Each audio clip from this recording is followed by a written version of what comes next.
What's going on, everybody? This is Chris Classic doing a car vlog on the way to work. Hope you guys are having a wonderful day. I hope pray that you are healing through any trial and tribulation that you're going through today.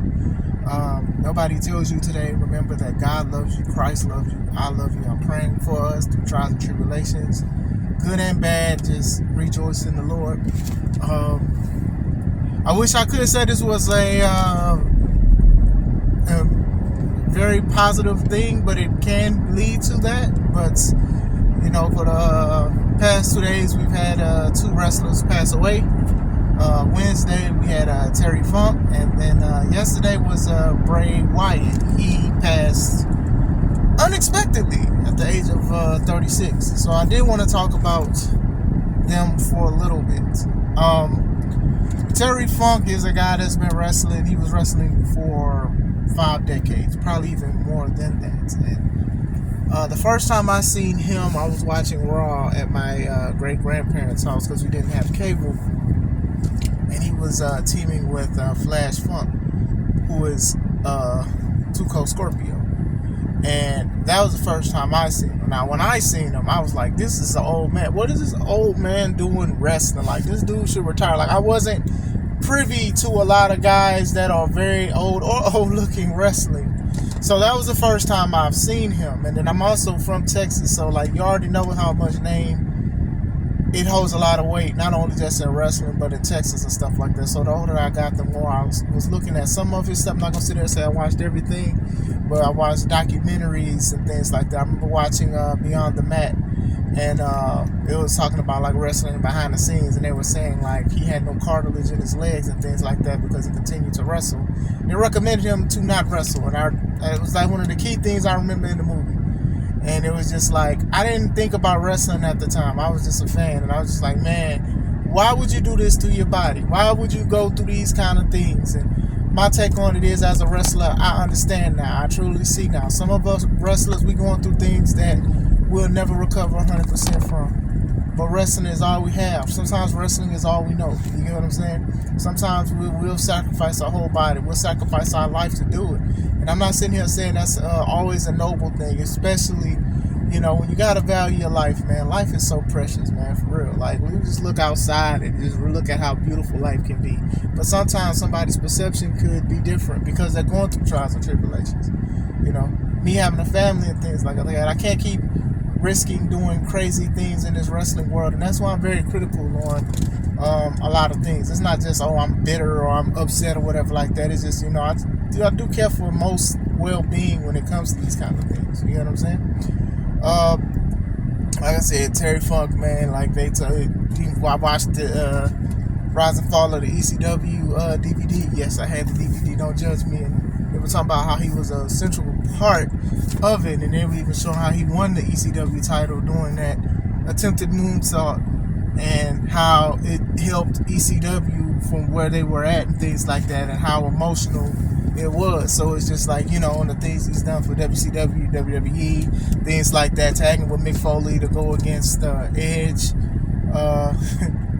I mean, no, it wasn't even that. It was tagging with Tommy Dreamer to go against Edge and Mick Foley because Mick Foley turned on him, and the things that they were doing and how he was moving at his age. Not sitting here saying he was a spring chicken, but you could tell he was well seasoned.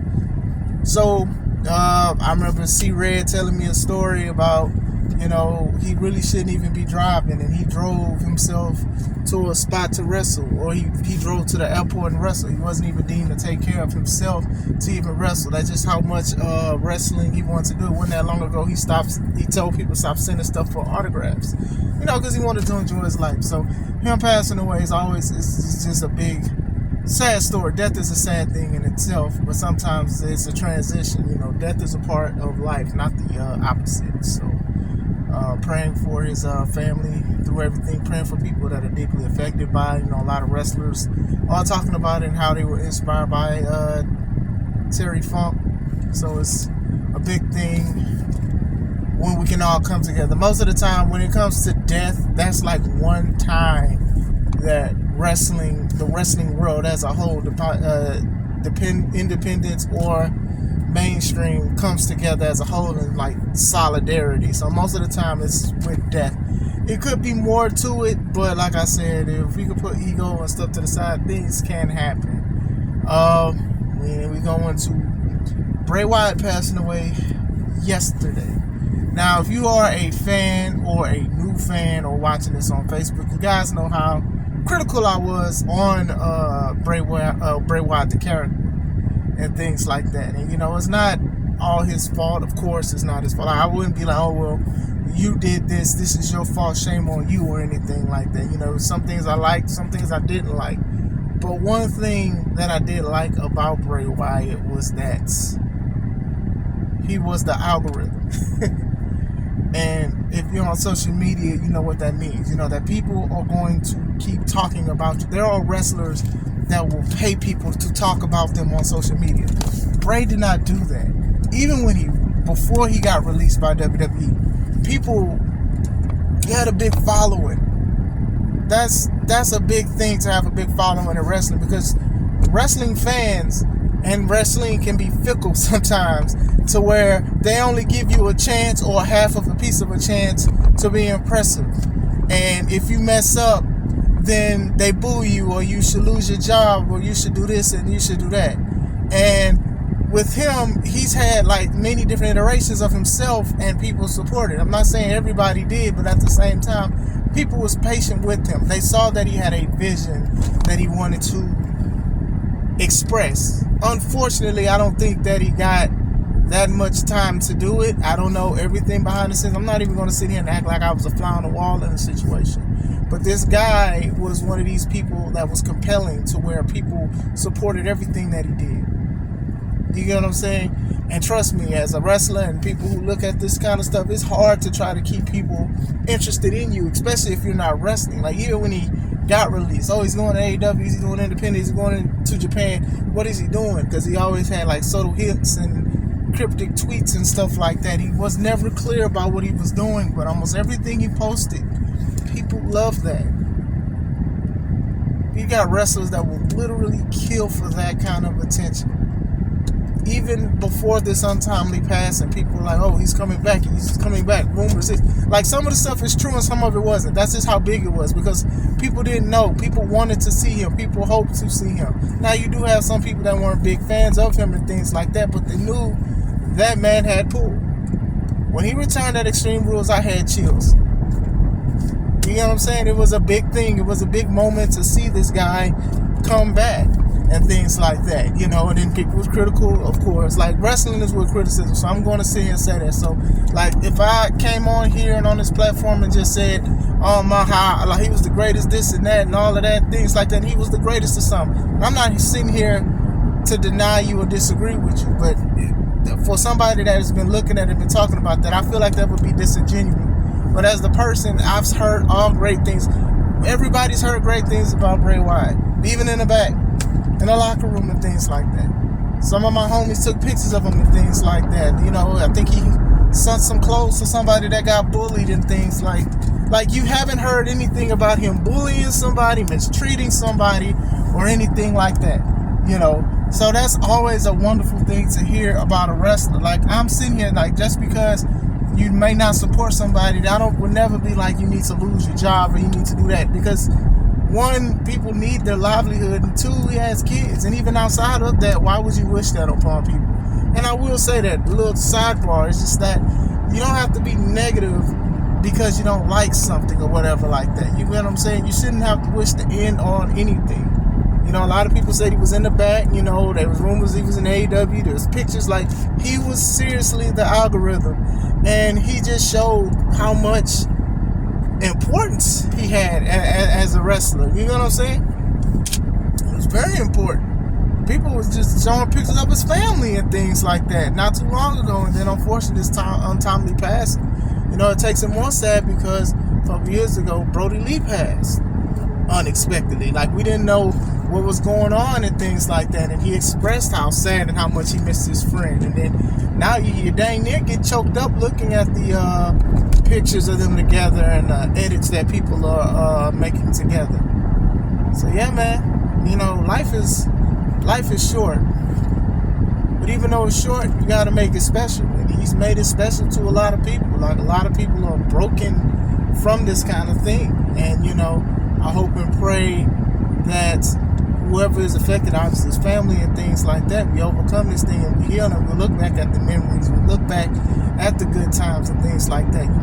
As wrestlers, we look at it, we get inspired by like how many people loved him and how many people believed in him, because we may at least have one person like that. And if you have one person like that, then cherish that person.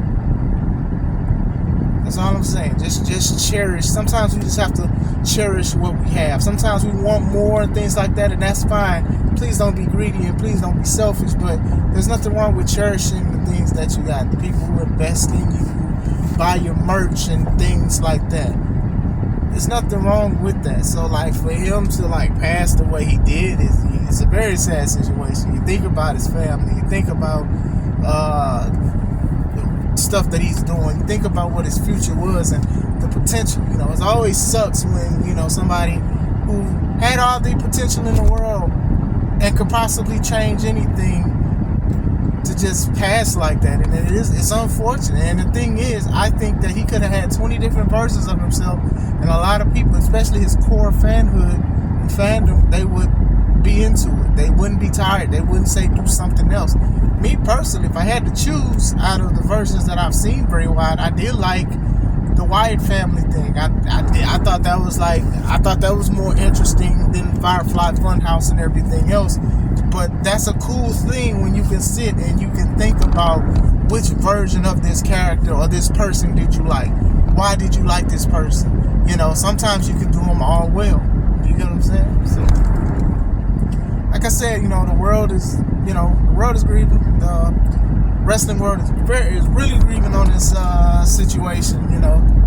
I know a lot of people are angry. I've seen people angry about a lot of things, about what could have happened and things like that. But we can't harp on those things. We can't. We just harp on the greatness. This is a guy that's a lot of people loved and they wanted to see. And a lot of people was curious about his character and they believed in him. Like regardless of what happened, they believed in him. And I keep saying it as a wrestler. It's just like, man, there's not a lot of people that can get behind a wrestler like that and just be patient and have him not wrestle for a year and a half or anything like that. But you want to see what's going to happen and things like that. So, and obviously was a company man for WWE, and I always say there's nothing really wrong with being a company man, despite what people feel. Man, it's crazy. Wrestling week. I'm hearing rumors that SmackDown has changed and halted, so it's definitely going to be one of those ones to grab tissue. I'm on the way to work, so I'll be looking at highlights, so I'll probably watch it like tomorrow morning before I go back to work. But yeah, man.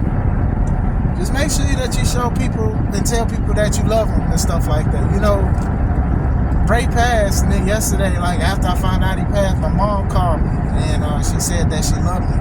Just calling to say I love you, and it got me because that's just how it be. And on a personal note, I be like, man, I be too busy. I don't want to say I'm too busy. That sounds horrible.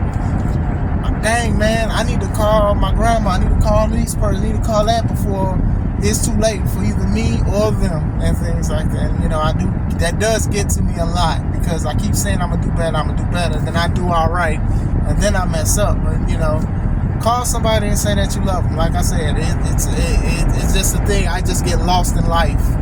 And I don't, and that's no excuse, man, because I'd be the main one making the most noise if anything happened, or if I passed and I felt like I didn't do my due diligence as a son and as a grandson and things like that. I don't know, man. I just wanted to say that part too, but I do hope you guys have a wonderful and a blessed day. I'm praying for people's healing. I'm praying for people's light. I'm praying for people's love. Man, it's just crazy, man, but we all gonna make it through. Praying for the family to make it through and everything like that. Praying for people who have lost, people who may have not got as much recognition or that was their world. So I hope you guys are having a wonderful day. Praying for everybody. It's Chris Classic.